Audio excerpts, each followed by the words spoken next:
নমস্কার বন্ধুরা, welcome to হুদীপ sports. আর এই ভিডিওতে তোমাদের জন্য থাকছে বেশ কিছু গুরুত্বপূর্ণ খবর। তো কোথাও যেও না, শেষ পর্যন্ত ভিডিওটা দেখতে থেকো, অনেক কিছু রয়েছে তোমাদের জন্য এই ভিডিওতে। এবং ভিডিওটা শুরুর আগে যারা যারা চ্যানেলে নতুন, প্লিজ চ্যানেলটাকে সাবস্ক্রাইব করে পাশের বেল আইকনটিকে প্রেস করতে কিন্তু একদমই ভুলবে না। তো শুরু করা যাক আজকের ভিডিওটা। তো এই ভিডিওতে তোমাদের জন্য থাকছে আইপিএল এর বেশ কিছু গুরুত্বপূর্ণ খবর। তো কোথাও যেও না, শেষ পর্যন্ত ভিডিওটা দেখতে থেকো। তো যদি কথা বলা যায় প্রথম খবরটাকে নিয়ে, তোমাদের জানিয়ে দিই, সেই খবরটা উঠে আসছে সঞ্জু স্যামসনকে নিয়ে। তোমাদের বেশ কিছুদিন আগে একটা খবরে জানিয়েছিলাম এবং সে খবরটা হয়েছিল। যে খবরটা হচ্ছে যে সঞ্জু স্যামসন তিনি রাজস্থান রয়্যালস থেকে দিল্লি ক্যাপিটালসে যাচ্ছেন এবং দিল্লি ক্যাপিটালস থেকে ক্রিশ্চিয়ান শ্রাফস, এই গুরুত্বপূর্ণ সাউথ আফ্রিকার ক্রিকেটার, তিনি যাবেন রাজস্থান রয়্যালসে, এরকম একটা খবর হয়েছিল।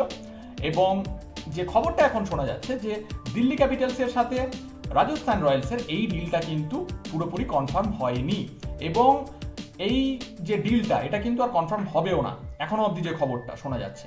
এবার সঞ্জু স্যামসন তিনি রাজস্থান রয়্যালস কিন্তু ছাড়ছেন, এটা একদম বলা যায় কনফার্ম।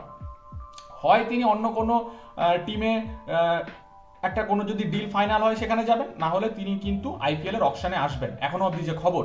তো এখন যে খবরটা শোনা যাচ্ছে যে সঞ্জু স্যামসনের সাথে সিএসকের একটা কথাবার্তা চলছে, যেখানে সিএসকের সাথে রাজস্থান রয়্যালসের একটা ডিল হতে পারে, যেখানে সিএসকে কিন্তু শিবম দুবে, এই গুরুত্বপূর্ণ ভারতীয় ক্রিকেটারকে রাজস্থান রয়্যালসে দিতে চেয়েছিল এবং তার পরিবর্তে সঞ্জু স্যামসনকে তারা তাদের দলে নিতে চেয়েছিল। এবার রাজস্থান রয়্যালস এই ডিলে কিন্তু রাজি হয়নি। এবার রাজস্থান রয়্যালস কি চাইছে, তারা চাইছে রবীন্দ্র জাদেজা। সিএসকে কিন্তু রবীন্দ্র জাদেজাকেও দিতে রাজি হয়ে যায় এবং রবীন্দ্র জাদেজা তিনিও কিন্তু রাজস্থান রয়্যালসে যেতে পারেন, এরকম একটা খবর ঘোরাফেরা করছিল। এবার যে খবরটা আবার উঠে আসছে যে রাজস্থান রয়্যালস তারা চাইছে যে শুধু রবীন্দ্র জাদেজা নয়, তার সাথে আরও একজন ক্রিকেটারকে চাইছে, একজন গুরুত্বপূর্ণ সাউথ আফ্রিকার বিদেশি ক্রিকেটার জুয়েল ব্রেভিস, এই গুরুত্বপূর্ণ ক্রিকেটারটাকে কিন্তু সিএসকে থেকে রাজস্থান রয়্যালস তাদের দলে নিতে চাইছে এবং তার পরিবর্তে সঞ্জু স্যামসনকে সিএসকেতে দিতে চাইছে। এবার সিএসকে এই ডিলে রাজি হবে কতটা সেটা কিন্তু এখনো বলা যাচ্ছে না, যেখানে সঞ্জু স্যামসন তিনি আসবেন সিএসকেতে এবং সিএসকে থেকে জুয়েল ব্রেভিস এবং রবীন্দ্র জাদেজা, এই দুজন ক্রিকেটার একসাথে যাবেন রাজস্থান রয়্যালসে। এই হচ্ছে রাজস্থান রয়্যালসের ডিলের যে প্রস্তাবটা সিএসকের কাছে। এবার সিএসকে রাজি হয় কিনা সেটা কিন্তু দেখার বিষয়। তো তোমরা এ ব্যাপারে তোমাদের মতামত কিন্তু অবশ্যই কমেন্ট করে জানাতে একদমই ভুলবে না। তো এই ছিল খবরটা। এর পাশাপাশি কথা বলে নেব পরের খবরটাকে নিয়ে, যে খবরটা উঠে আসছে সানরাইজার্স হায়দ্রাবাদকে নিয়ে। হেনরিক ক্লাসেন, এই গুরুত্বপূর্ণ ক্রিকেটার, তিনি এসআরএইচ ছাড়বেন, এরকম একটা খবর ঘোরাফেরা করছিল। বাট এখন যে খবরটা শোনা যাচ্ছে যে হেনরিক ক্লাসেন তিনি কিন্তু এই গুরুত্বপূর্ণ সাউথ আফ্রিকার ক্রিকেটার, তিনি এসআরএইচেই থাকবেন। এসআরএইচ কিন্তু এই প্লেয়ারটাকে কিন্তু ছাড়বে না। তো এখনো অবধি এই খবরটা শোনা যাচ্ছে। তো তোমাদের এ ব্যাপারে মতামত কিন্তু অবশ্যই কমেন্ট করে জানাতে একদমই ভুলবে না। এরপরে চলে আসি পরের খবরে, যে খবরটা আসছে কেএল রাহুলকে নিয়ে। তো দিল্লি ক্যাপিটালস থেকে কেএল রাহুল কেকেআরে আসবেন, এরকম একটা খবর ঘোরাফেরা করছিল। কেকেআরের সাথে দিল্লি ক্যাপিটালসের বেশ কিছু ডিল চলছিল, বাট সেটা কিন্তু এখনো অবধি ফাইনাল হয়নি, এখনো অবধি যে খবর।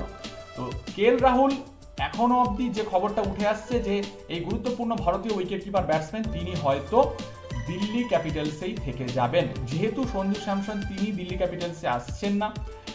তো এখন কিন্তু এই চান্সটাই বেশি যে কেএল রাহুল তিনি দিল্লি ক্যাপিটালসেই থাকবেন।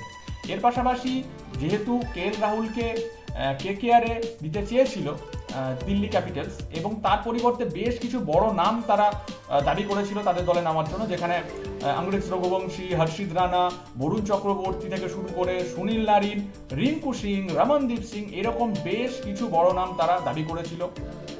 তো সেটা কিন্তু কেকেআর রাজি হয়নি। তো এখনো অবধি যে খবরটা এটা হচ্ছে যে কেএল রাহুল তিনি সম্ভবত কেকেআরে আসছেন না।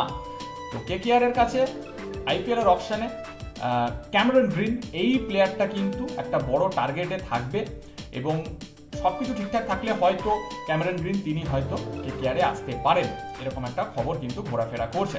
ক্যামেরন গ্রিনের জন্য কেকেআর কিন্তু ভীষণভাবে চেষ্টা করবে, কারণ তাদের কাছে আর কোনো অপশন থাকছে না। তো দেখা যাক ফাইনালি কি হয়, বাট এই মুহূর্তে কিন্তু এরকম খবর কিন্তু ঘোরাফেরা করছে, তোমাদের জানালাম।